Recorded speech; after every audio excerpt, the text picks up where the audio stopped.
Bapak, Ibu, dan anak-anak sekalian, pembagian harta dan warisan acap kali menimbulkan perselisihan di antara anggota keluarga, baik itu keluarga inti maupun keluarga besar. Tidak sedikit keluarga yang mengalami disharmonisasi, baik dalam hal relasi maupun komunikasi, sebelum atau pasca pembagian harta warisan. Tidak dipungkiri bahwa hal tersebut dilatar belakangi oleh sifat manusia yang secara alamiah, bahwa secara manusiawi kita menyukai harta benda. Apalagi kalau jumlahnya banyak, kita senang sekali.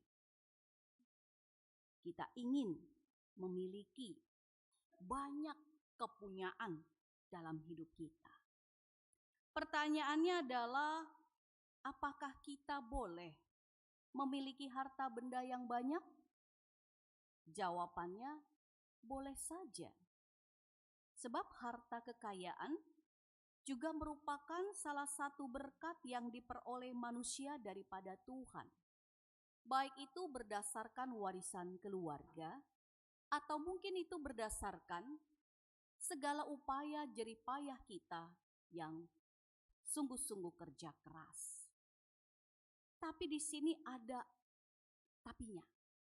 Asalkan ya, kita meyakini bahwa berkat itu diperoleh daripada Tuhan sebagai sebuah titipan, bahwa harta itu bukan untuk dibawa mati.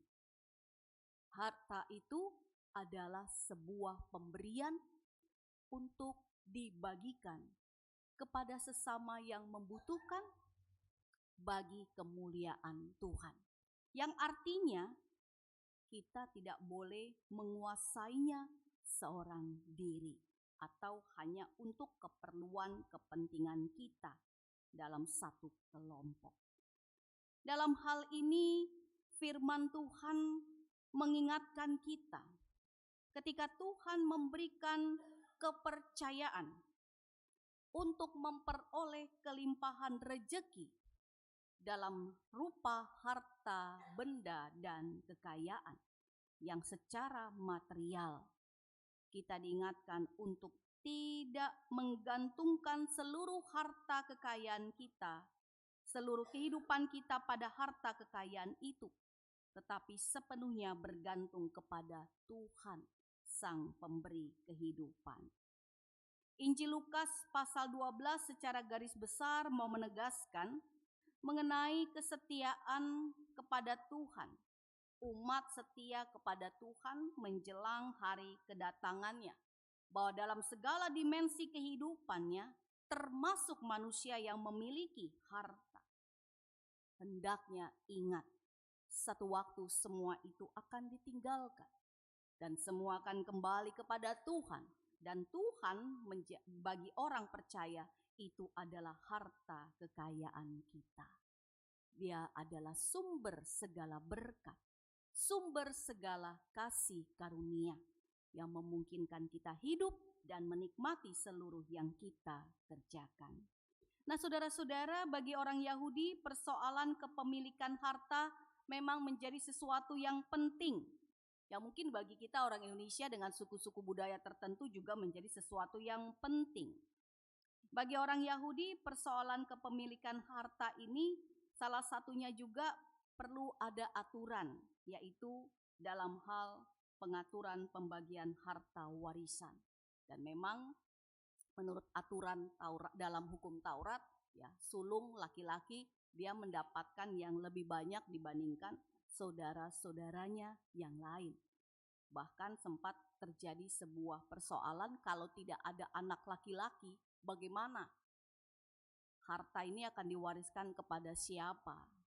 Hal itu menunjukkan bahwa gender perempuan masih mendapatkan diskriminasi.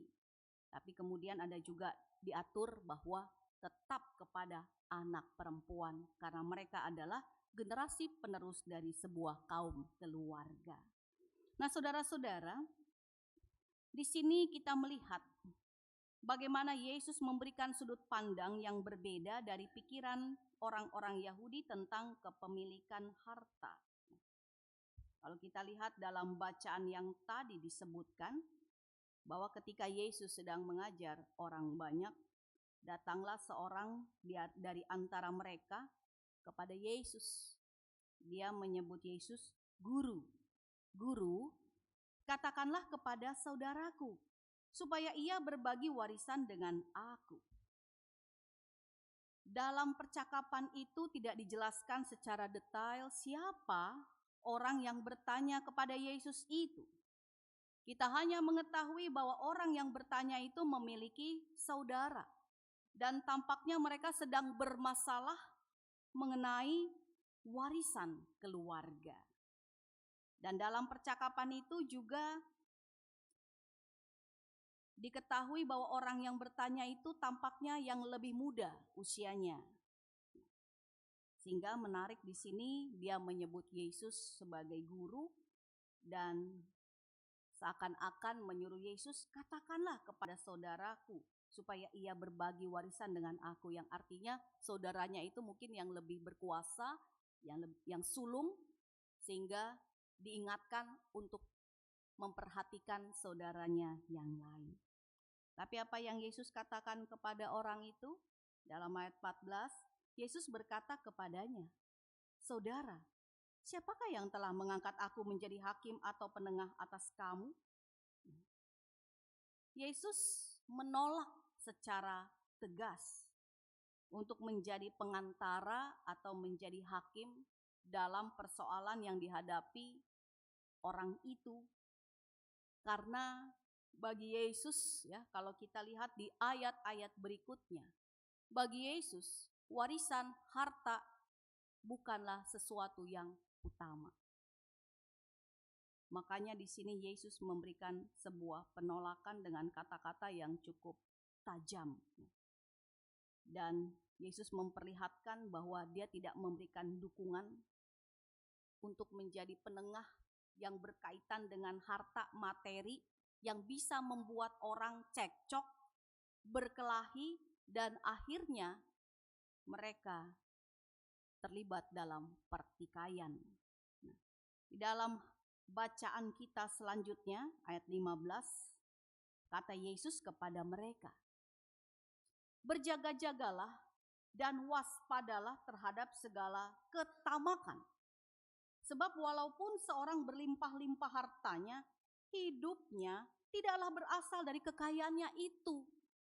Nah, di sini Yesus memberikan sudut pandangnya yang tegas kepada orang-orang yang mendengarkan pengajarannya dan juga jawaban kepada orang yang bertanya kepadanya. Bahwa mereka harus berhati-hati dengan segala ketamakan. Dan dalam bahasa Yunani kata tamak adalah pleonexias, yang mempunyai makna hasrat akan keuntungan, menguasai untuk diri sendiri ketimbang untuk orang lain. Nah, jadi kayaknya orang ini dua belah pihak, yang satu ingin menguasai, yang satu juga ingin menguasai. Dia minta bagiannya supaya dia bisa menguasai. Yang satu merasa dia punya hak atas warisan itu. Yang satu merasa saya juga punya hak untuk memilikinya dan mengambilnya. Tapi dengan kehadiran Yesus harapannya supaya ada pembagian yang sesuai dengan ketentuan yang berlaku. Karena Yesus adalah guru, yang artinya dia bisa memberikan pengajaran sesuai dengan hukum yang berlaku. Tapi Yesus tidak mengikuti apa yang diharapkan oleh orang-orang tersebut. Yesus justru menyoroti sikap dan sifat manusia yang secara sadar atau tidak kadang dipenuhi dengan roh ketamakan. Apalagi ya dalam usia muda, masih produktif, masih bisa bekerja, masih bisa berusaha. Ya tentu secara manusiawi seringkali mengejar harta benda, mengejar kekayaan, menumpukkan segala sesuatu. Karena meyakini kepemilikan harta itu, menguasai harta itu bisa menyenangkan hidup. Pertanyaannya kepada saudara-saudara, ketika saudara-saudara berada dalam posisi seperti itu, hidup dalam ketamakan, mengejar harta benda, mengejar kekayaan, ketimbang kita mencari Tuhan yang adalah sumber segala berkat, apa yang kita rasakan? Apakah kita sejahtera sepenuhnya? Sejahtera Bapak Ibu? Memang kekayaan uang bisa mensejahterakan, tapi tidak selalu mensejahterakan kita. Banyak orang kaya yang justru ketakutan hartanya habis. Beda dengan orang yang pas-pasan, ya punya apa, ya sudah ini aja. Gak ada ketakutan, tidak ada kekhawatiran kehilangan. Hidupnya bergantung kepada Tuhan. Tapi bukan berarti jadi orang kaya di sini disoroti, tidak. Disoroti dalam pengertian supaya berwaspada terhadap segala ketamakan. Karena judulnya adalah orang kaya yang bodoh. Kalau orang kaya itu bodoh, berarti dia akan terikut pada sifat tamak, yang kemudian akhirnya bisa memutuskan relasi komunikasi dengan sanak keluarganya, dengan orang-orang yang ada di dekatnya. Tapi kalau menjadi orang kaya yang bijaksana, berarti orang yang bersyukur kepada Tuhan atas segala pemberian daripada Tuhan dan mengingat saudara-saudara yang tidak mampu atau yang memerlukan bantuannya untuk dibagikan, dan kemudian orang-orang yang mengalami pertolongan dari orang yang kaya ini akan memuji dan memuliakan Tuhan.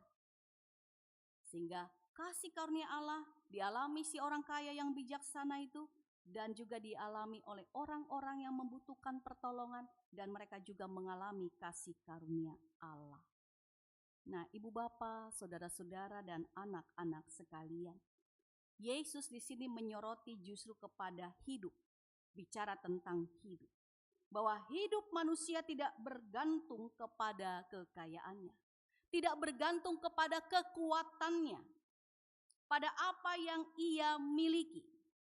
Tapi hidup manusia sepenuhnya bergantung kepada Tuhan yang memberikan nafas kehidupan. Ya. Kalau kita lihat di ayat-ayat berikutnya kan, ketika si orang kaya ini sudah menumpukan harta bendanya masuk dalam lumbung-lumbung, ya mungkin bisa jadi dalam pengertian ya, dia ini sudah berjuang begitu keras sejak muda, sehingga dia ingin menikmati segala usahanya. Lalu dia lupa, ketika dia tidur, lalu Tuhan mengambil nyawanya, artinya apa? Segala upayanya tidak bisa dia nikmati sepanjang umurnya. Hidupnya selesai. Ya kalau sudah selesai, untuk siapa? Untuk apa semua yang ia upayakan itu? Kalau hanya untuk diri sendiri, tidak ada gunanya, sia-sia. Tapi ketika dibagikan, ketika dipakai untuk pekerjaan bagi kemuliaan Tuhan, mau sedikit, sedang, banyak sekali, semuanya bermanfaat. Semuanya mendatangkan sukacita bagi tiap orang yang mau berbagi dengan sesama dan bagi pekerjaan kemuliaan Tuhan. Nah, jadi ibu bapak, saudara-saudara, pencarian dan pengejaran harta benda akan menjadi sia-sia jika Tuhan tidak kita libatkan di dalamnya. Kalau Tuhan kita libatkan, Tuhan pasti akan memberikan hikmat dan pengertian kepada kita. Bahwa semua itu adalah kepunyaan Tuhan itu sendiri yang patut kita salurkan kepada orang-orang atau kepada tempat-tempat tertentu dengan situasi di mana orang-orang memerlukan semua yang kita miliki yang berasal daripada Tuhan. Sehingga bisa membangun persekutuan dan bisa membangun kehidupan orang menjadi lebih baik. Pesan firman Tuhan bagi kita pada saat ini adalah baiklah kita berjaga-jaga dan berwaspada. Jika kita mendapatkan kenikmatan atas segala kekayaan yang kita miliki, nikmatilah itu dalam sukacita iman. Bersyukurlah atas segala pencapaian di mana Tuhan hadir membuat kita bisa mencapai semua itu. Tapi ingatlah juga bahwa Tuhan meminta diri kita untuk membaktikan hidup kita kepadanya di tengah-tengah ladang pekerjaannya. Di dalam dunia ini, dimanapun kita ditempatkan. Kita di tengah pelayanan gereja, di tengah pelayanan masyarakat, di kantor, tempat usaha, di tempat studi, atau dimanapun Tuhan mengutus kita.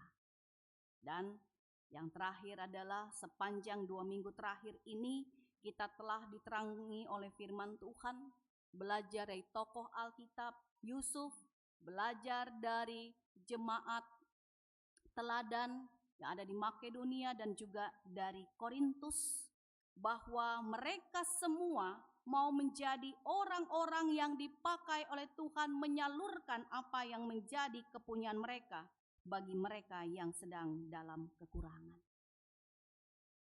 Yusuf, satu orang muda yang kemudian menjadi pembawa berkat bagi seluruh kaum keluarganya dan bagi segenap rakyat Mesir. Jemaat yang ada di Filipi, Tesalonika, Berea, jemaat yang berkekurangan tapi mau memberi. Jemaat di Korintus juga dalam kemapanan yang akhirnya mereka menyelesaikan tugas pemberian pelayanan kasih. Bagaimana dengan kita? Mari kita juga menyatakan diri kita, hidup kita, seluruh apa yang ada pada kita untuk pelayanan bagi pekerjaan Tuhan. Bersyukur dengan segala yang kita miliki, dan kita mensyukuri bahwa kita juga bisa berbagi dengan orang lain. Dan pada kesempatan ini nanti panitia pembangunan juga akan menyampaikan kepada Bapak Ibu Saudara-saudara betapa segala upaya mereka untuk membangun sebuah rumah ibadah di wilayah Manunggal bukan karena harta benda, bukan karena mengandalkan kekuatan, kekuasaan, jabatan manusia, tapi semata-mata mengandalkan Tuhan sebagai sumber segala berkat. Nah, GPIB Maranatha membangun sebuah rumah ibadah yang dimulai dari masa masih pandemi. Bagi orang ini sesuatu yang mustahil, tapi tidak mustahil buat Tuhan. Tuhan bisa mengucurkan berkat-berkat lewat pintu-pintu, lewat orang-orang yang sudah Dia persiapkan. Termasuk lewat kita. Bagi kita yang telah ambil bagian di dalamnya, mari kita bersyukur karena semua yang kita berikan bukan karena kekuatan kita, tapi karena belas kasihan Allah hadir dalam diri kita. Dan bagi yang belum, mari kita juga terpanggil untuk mau menunjang pelayanan bagi Tuhan. Karena hidup kita bukan bergantung dari kekayaan, tapi dari Tuhan Yesus yang telah mati dan bangkit untuk memberi hidup buat saya dan saudara. Tuhan memberkati kita semua, memberkati panitia pembangunan yang akan segera mengakhiri masa tugasnya. Tuhan memberkati. Amin.